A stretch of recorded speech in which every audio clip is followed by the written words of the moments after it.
नमस्कार, मैं हूं गोपाल दास बैरागी। आप देख रहे हैं MP7 न्यूज़ चैनल। आज हमारे स्टूडियो पर उपस्थित है कुकड़ेश्वर नगर के राजस्व वसूली पटेल राजू पटेल। आज हम इनसे जानना चाहेंगे कि कुकड़ेश्वर में किस प्रकार की समस्याएं हैं और क्या क्या समस्याएं हैं जिनका निदान होना अत्यंत आवश्यक है। तो मैं सबसे पहले स्वागत करूंगा कि राजू जी पटेल, आपका हार्दिक स्वागत, अभिनंदन है। मैं सबसे पहले तो MP7 न्यूज़ कार्यालय स्टूडियो में के हमारे गोपाल दास जी बैरागी का मैं स्वागत अभिनंदन करता हूं कुकड़ेश्वर शहर की ओर से। मैं कुकड़ेश्वर नगर की कुछ विशेष जो झलकियां हैं और नगरवासियों की जो मांग है उन संबंध में मैं चर्चा करूंगा। सबसे पहला बिंदु है कुकड़ेश्वर शहर में जो शासकीय नाला है सब्जी मंडी के नज़दीक वाला, उस नाले में गंदगी का अंबार परिषद को अवगत करा दिया गया। नगर परिषद के CMO KL सूर्यवंशी जी से भी इस समस्या के संबंध में चर्चा की गई। Number 2 point Rampura Manasa road post office Subalam complex के नज़दीक, जिस रोड पर बारिश में होने की वजह से इस रोड के ऊपर दोनों साइड में नाली नहीं बनने के कारण जो पानी भरता है, उस पानी की समस्या MP7 न्यूज़ ने पहले भी उठाई थी और अब भी इनके द्वारा जो पहल की गई है, इसमें नगर परिषद के CMO से बात हुई है। उनने बताया है कि अभी बजट का अभाव है, इस कार्य को हम पूर्ण करेंगे। तीसरा बिंदु है हमारा कि नगर में आवारा गायें जो घूम रही हैं, SDM महोदय हमारे जैन साहब ने शांति समिति की बैठक संपन्न हुई थी, उसमें भी मेरे द्वारा ये मुद्दा उठाया गया था कि नगर में आवारा तो क्या बोले, हमारी गौ माता है, गौ माता का दूध खाकर जिन मालिकों ने गौ माता को छोड़ दिया है, वो गौ माता दर दर की ठोकर खा रही है। उस संबंध में मैंने SDM महोदय से भी मांग की थी कि महोदय, आप जो पशुपालन के मालिक हैं, उन मालिकों को खिलाफ क्यों ना उन्हें बुला के हिदायत दी जाए ताकि गौ माता की रक्षा हो सके। चौथा पॉइंट है जो नगर में पटवा पेट्रोलियम पंप से दरगाह तक का जो बाईपास समृद्धमल जी पटवा के द्वारा सर्वे करवा कर उसको बनाने का इंजाम दिया गया था, वो बाईपास आज तक नहीं बना। उस संबंध में भी चर्चा की गई। चौथा पॉइंट कि नगर में जो नगर परिषद द्वारा प्रकाश कर, जल कर और संपत्ति कर लिया जा रहा है, लेकिन मूलभूत सुविधा शून्य है। आज पानी की व्यवस्था में देखिए तो नल के जो नगर परिषद के द्वारा टैंकर डोराए जा रहे हैं, उन टैंकरों से भी पूर्ति नहीं हो पा रही है।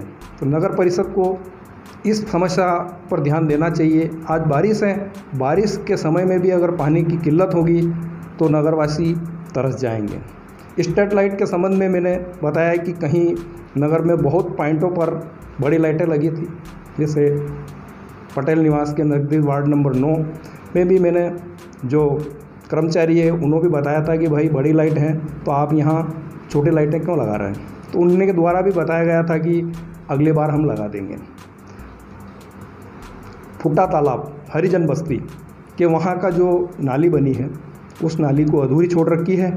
उस नाली के लिए भी हमने मांग की थी और उस नाली में अभी गंदगी का अंबार है। उस गंदगी के संबंध में भी CMO साहब से हमने चर्चा की है। CMO साहब का कहना है कि अभी कोरोना महामारी का संकट चल रहा है, बीमारियां जानलेवा हो रही है, शासन के पास बजट का अभाव है। हमारे पास जब शासन के द्वारा बजट आएगा तो हम सारे कार्य पूर्ण करा देंगे। इसी तरह का हम नगर परिषद के खिलाफ नहीं है, हम नगर परिषद का सहयोग करने वाले लोग हैं। हमारे प्रेस के, मीडिया के लोग सभी साथी हर बार प्रेस का सहयोग, नगर परिषद का सहयोग कर रहे हैं। हम ये चाह रहे हैं कि नगर हमारा स्वच्छ रहे, स्वच्छ भारत के साथ हम चलें, लेकिन मध्य प्रदेश सरकार और हमारे देश के प्रधानमंत्री नरेंद्र जी मोदी का एक सपना है डिजिटल इंडिया। तो डिजिटल इंडिया और स्वच्छता पर जो हमारे देश के प्रधानमंत्री जो पहल कर रहे हैं, उनका भी हम सबको मिलकर सहयोग करना चाहिए। हमारे प्रेस के साथी सभी सहयोग कर रहे हैं। तो ये जो गायें जो आवारा पशु की तरह घूम रही है, क्या इनको जो अरावली गौशाला जो पठार क्षेत्र पे निर्मित है, उनमें छोड़ देना उचित है या नहीं है? क्या नगर परिषद इस ओर कदम उठा सकती है? गोपाल जी, आप ये बात मुझे आज बता रहे हैं। मैंने शांति समिति की बैठक में सभी नगर के वरिष्ठ नागरिकों की मौजूदगी में बैठक में हमारे एसडीओपी कुकड़ेश्वर थाना के प्रभारी कैलाश जी चौहान, हमारे उप टप्पा के तहसीलदार अर्पित जी मेहता और हमारे खुद एसडीएम अनुविभागीय अधिकारी मनीष जी जैन खुद मौजूद थे। मैंने सभी के बीच में उस मीटिंग में एक क्वेश्चन उठाया था और मैंने उनसे यही निवेदन किया था कि सर, जो हमारे नगर में जो गायें घूम रही हैं उन गायों को अरावली गौशाला में छोड़ा जाए। तो नगर परिषद के सीएमओ के द्वारा पूर्व में इन गायों को वहाँ छोड़ा गया था, लेकिन वहाँ जो रसीद बनती है दान स्वरूप 1100 रुपये या 11,000 जो भी बनती है, वो पैसा नगर परिषद वहन नहीं कर पाती है, क्योंकि सीएमओ साहब का कहना था कि बजट के अभाव में नगर परिषद अभी कमज़ोर है।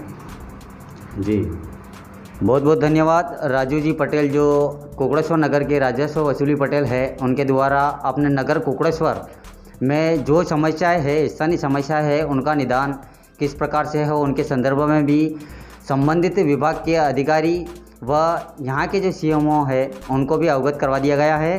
साथ ही जो गायें यहाँ पे जो आवारा घूम रही है उनके संदर्भ में भी इनके द्वारा कदम पहले भी उठाया गया था। मैं MP7 न्यूज़ की ओर से नगरवासियों से और यहाँ की जो स्थानीय प्रशासन है उनसे आग्रह करूँगा कि जो टामोटी पठार क्षेत्र पे जो अरावली गौशाला है वहाँ का प्रबंधन भी यहाँ के युवा साथियों द्वारा, यहाँ के जो समाज सेवी बंधु हैं उनके द्वारा बहुत ही बेहतरीन तरीके से वहाँ पे गौ सेवा की जा रही है। तो मेरा आग्रह है कि आप सभी उन अरावली गौशाला में जो सेवा दे रहे हैं उनका सहयोग प्रदान करते हुए यहाँ की जो गायें हैं उनको वहाँ तक पहुँचाए और उनका सहयोग प्रदान करें। बहुत बहुत धन्यवाद राजू जी। मैं जब भी आपकी आवश्यकता लगेगी तो मैं पुनः आपको इस स्टूडियो में आमंत्रित करूँगा। आप यहाँ स्टूडियो में पधारे, इसके लिए आपका बहुत बहुत धन्यवाद। धन्यवाद गोपाल जी।